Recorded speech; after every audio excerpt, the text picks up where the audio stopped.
Argentina expulsa, nos está diciendo Jaime Durán Barba, y lo sentimos todos, que es un país expulsivo. Por fin podemos conseguir a Felipe Miguel ahí.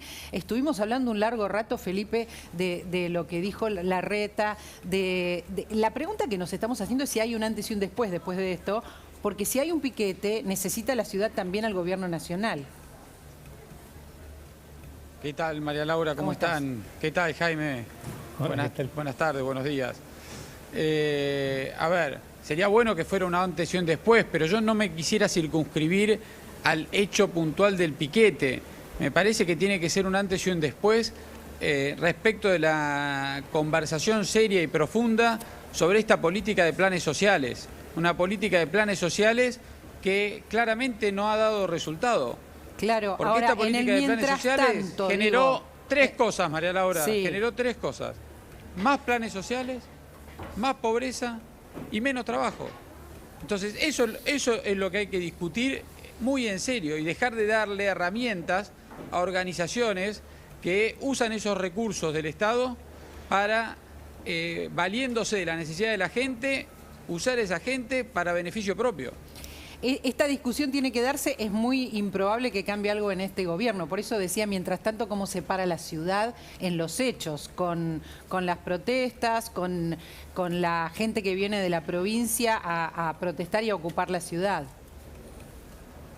Bueno, en primer lugar, yo no quisiera renunciar a seguir insistiendo sobre la responsabilidad de un gobierno nacional que tiene que revisar esta política de planes, porque queda todavía un año y medio de gobierno a este gobierno nacional y tiene que cumplir con sus responsabilidades. Y tiene que cumplirlas en términos de los planes sociales, pero tiene que cumplirlas también en términos de la seguridad. Estos piquetes o estos acampes se producen por una enorme mayoría, con gente que viene de afuera de la ciudad de Buenos Aires.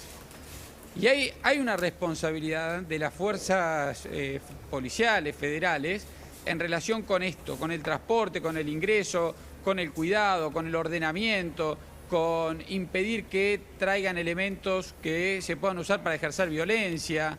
Esa responsabilidad no la puede abandonar tampoco el gobierno nacional. Del lado de la ciudad, como se vio también el otro día cuando hubo algunos de los manifestantes que intentaron cortar también la autopista, la policía de la ciudad va a trabajar primero para, cuando pueda reaccionar como lo hizo en la autopista, desalojar a los manifestantes que quieren imposibilitar la movilidad. Pero es cierto que hay algunas situaciones, una vez que se consolidan, como el otro día con 20.000 personas en la 9 de julio, con madres, con chiquitos, acampando, se hace más difícil, hay un riesgo que se genera si se ejerce también la fuerza y la autoridad por parte de la policía. Hay que cuidar mucho también esas situaciones, María Laura. Por supuesto, nadie está hablando de reprimir, pero quizás se puede evitar que se instalen y que corten definitivamente las calles, ¿no? De eso estamos conversando, de la posibilidad de transitar. Te quiere preguntar Pablo, te quiere preguntar Claudio. Adelante, chicos. Sí, gracias, María Laura. Felipe, ¿hablaron con Aníbal Fernández? Porque el 13 de abril supuestamente hay otro acampe. Ahí ya se pidió desde nuestro Ministerio de Seguridad una reunión para discutir justamente estos temas, para poder trabajar en una coordinación con las fuerzas federales en relación con esto que decía María Laura. Claro, con pero Aníbal. A ver, la última vez con el Ministerio de Seguridad. La última vez fueron ustedes los que revisaron los bolsos, circunscribieron dentro de todo, sacaron de la autopista y después quedó a lo largo de 1 kilómetro en la 9 de julio. Pero el gobierno nacional no quiere intervenir. ¿Qué pasa? Eso es lo que está de alguna manera planteando Pablo. ¿Hablaron? Porque no quiere intervenir, ¿no, Pablo?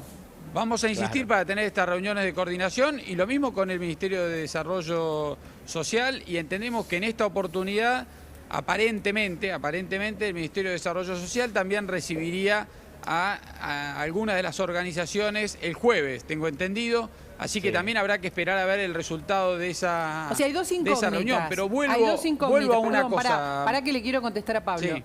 ¿No, Pablo? Dos incógnitas. Sí. Una es si Zabaleta consigue algo de que se bajen de la protesta del lunes.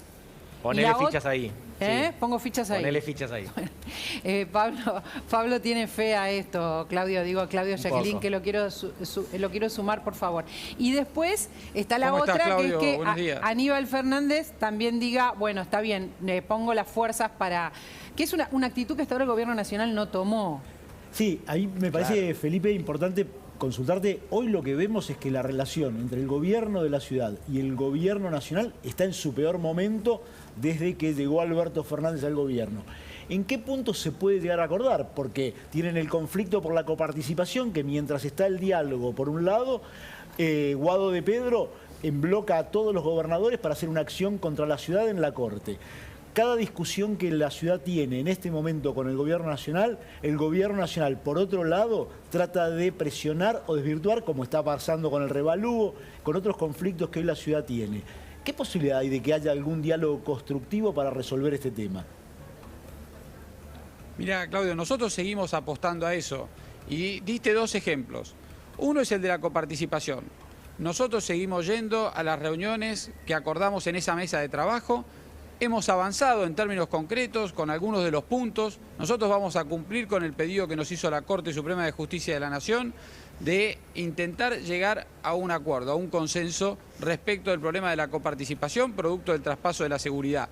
Y venimos haciendo algunos avances. La mesa de trabajo está haciendo algunos avances. ¿Falta? Sí, por supuesto que falta, pero nosotros ya hemos presentado algunas propuestas justamente que fueron recibidas con buenos ojos para ser analizadas y en principio sobre algunos puntos podríamos estar llegando a algún acuerdo. Lo que pasa es que hay que llegar a acuerdo también sobre el monto, que es uno de los aspectos más complejos y más sensibles. Pero vamos a seguir trabajando. Al poco tiempo nos sorprendieron ahora con lo del revalúo, que es una barbaridad, Claudio. Es ilegal esta resolución de la AFIP porque no cumple, sencillamente porque no cumple con la ley que explica cómo se calcula la base, la evaluación fiscal a los efectos del impuesto a los bienes personales. Es arbitraria porque no hay ningún fundamento para hacer esto y además de ser ilegal y arbitraria, es discriminatoria. Se hace solamente respecto de aquellos inmuebles que están situados en la ciudad de Buenos Aires. Es un disparate. Pero lo pueden hacer, por eso ¿no? Horacio ayer Aunque mandó sea esta ilegal, carta. Digo, aunque sea ilegal, quizás la FIP decide, se multiplica por 5, ¿no, chicos? ¿No, Pablo? ¿No, Claudio? Sí, Se así es. multiplicaría por 5 la evaluación actual de lo que pagamos. Es la base. Todos los exactamente. que vivimos en la Por ciudad. 5. Lo puede ser por... Sí, No, bueno, pero Jaime pará, se está pero enterando pará, en este María Laura, momento porque- del desaguisado Sí, argentino. Pero no es que lo pueda hacer porque la FIP agarra y dice que es así. Todos podemos defender nuestros derechos. Horacio acaba de presentar una carta, ese es un punto, pero después cada ciudadano que se vea afectado por esta resolución, que como dije es ilegal, también podrá evaluar y decidir si ejerce una defensa ante los tribunales de justicia o donde crea que corresponde. O sea, la opción sería no es que que la nosotros- FIP o un organismo hace cualquier cosa y atropella nuestros Ahora, derechos. Felipe, Por Nosotros suerte vivimos haciendo en una un juicio, república. Nosotros haciendo un Claro. juicio, está diciendo. Es que, Sí. Felipe, esto parece poner en evidencia el fracaso de la política. Cada vez que la política resuelve sus conflictos en tribunales, lo único que termina demostrando es la incapacidad para resolver la problemática que afecta a todos los ciudadanos. Pero a mí, perdón Claudio, que te diga esto, a mí no me gusta esa afirmación, porque si no pareciera que estamos todos en la misma bolsa, que es toda lo mismo. No, por decir el fracaso de la política, a mí me parece que no representa, porque muchos de nosotros estamos trabajando pensando en los ciudadanos. Hoy hicimos la presentación del plan de renovación del casco histórico. Esa es nuestra vocación. Nuestra vocación es seguir trabajando, seguir transformando la ciudad. Estamos llevando adelante muchísimos proyectos, seguir defendiendo la educación de los chicos. Arrancamos con las prácticas educativas, ahora las primeras 6 escuelas bilingües en la ciudad de Buenos Aires. Seguimos con los proyectos de salud digital. Esa es nuestra vocación. No, claro, y ese pero- es el ejercicio de la política como lo entendemos nosotros. Claro, pero no es lo mientras mismo. tanto, lo que él no está es diciendo- la política no puede. Puntualmente, si no se puede ocupar la política. No, de un pero cuando conflicto- alguien de la política avasalla los derechos, Sí. en algún punto está previsto también en la Constitución Felipe, que una está jurisdicción como la sugiriendo, ciudad Corte Suprema. Felipe, ¿está sugiriendo algún tipo de rebelión fiscal? No, de ningún modo, de ningún modo. Lo que estoy diciendo es que no es que un organismo, ni una jurisdicción, ni un gobierno puede en la Argentina avasallar los derechos de los ciudadanos. Vivimos, por suerte, en una república donde hay independencia de poderes, donde todavía tenemos una justicia a la cual podemos acceder y que proteja nuestros derechos. Eso es lo que estoy diciendo. Lo que Entonces, pregunto si un organismo... si el organismo lo decide, ¿lo que nos queda es pagar e ir a la justicia? Si decide que se multiplica por 5. La pregunta que nos hacemos todos eso acá. Lo tendrá que evaluar cada ciudadano. Eso tendrá que evaluar cada ciudadano cuál es la mejor forma de responder a esa situación. Ahora, Felipe, también desde el gobierno nacional le cuestionan al gobierno de la ciudad que haya actualizado las bases imponibles, por ejemplo, de los automotores para las patentes o en los inmobiliarios. También es parte de esta actualización, para decirlo de alguna manera, que se emparenta bastante con el revalúo. No. Es esta búsqueda de confundir para generar una confusión y hacer parecer que todo es lo mismo. Para nada. En el caso de las patentes hay una alícuota, esa alícuota no se tocó, esa alícuota se actualiza, no la alícuota, el valor del impuesto a patentes se actualiza porque lo que pasa es que aumenta en un contexto inflacionario como el argentino, lo que aumenta es el valor del vehículo. Entonces, cuando uno multiplica la alícuota por el valor del vehículo, aumenta. Pero sin perjuicio de eso, incluso, en la ciudad de Buenos Aires lo que hicimos, porque entendemos y acompañamos la situación económica, social que se está viviendo, sobre todo después de 2 años de pandemia, pusimos techos para que nunca supere. Pero la ciudad también ha hecho revalúos anteriormente. La ciudad también ha hecho revalúos anteriormente. Y voy a ser bien claro con esto que se dijo ayer, porque también se trató de confundir desde la AFIP, cuando dijeron que la ciudad tenía una doble vara. El mecanismo que pretende usar la AFIP ahora es una excusa para aumentar los impuestos. Ese mecanismo en la ciudad de Buenos Aires no se usó nunca. Y así de tajante, nunca se usó ese mecanismo.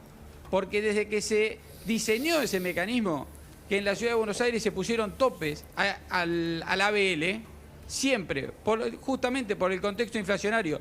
Hoy, si uno aplicara ese mecanismo que quiere aplicar la AFIP, en la ciudad de Buenos Aires el impuesto de ABL sería el triple. Claro, y es un tercio. A ver, un mecanismo, una cosa es el aumento que tiene que seguir a la inflación, que lamentablemente tiene que llegar o le llega al contribuyente, y otra cosa es que de golpe se quintuplique, no se intente quintuplicar un revalúo, eso estás diciendo.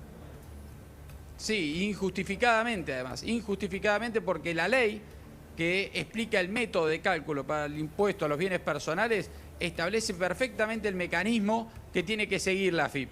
Y no lo está haciendo. Y no lo está haciendo exclusivamente para la ciudad de Buenos Aires. Pero es interesante saber, la ciudad hizo revalúos. ¿Está bien lo que pagamos por cada una de las viviendas o había que actualizarlo también?